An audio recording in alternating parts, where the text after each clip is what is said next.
1757 থেকে 1760 বাংলার যে প্রথম গভর্নর ছিল রবার্ট ক্লাইভ। 1760 থেকে 64 ভ্যান্স স্টার্ট।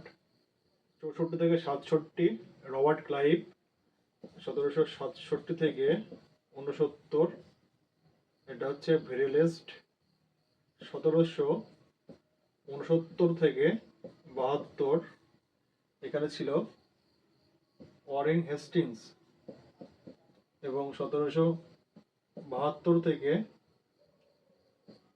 85 এই টাইমটা ছিল হচ্ছে ওয়ারেন হেস্টিংস।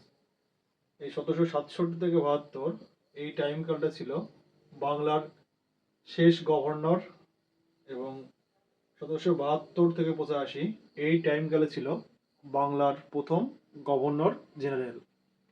কারণ 1773 সালের অ্যাক্টের মাধ্যমে বাংলার গভর্নরের নাম পরিবর্তন করে বাংলার গভর্নর জেনারেল করা হয়।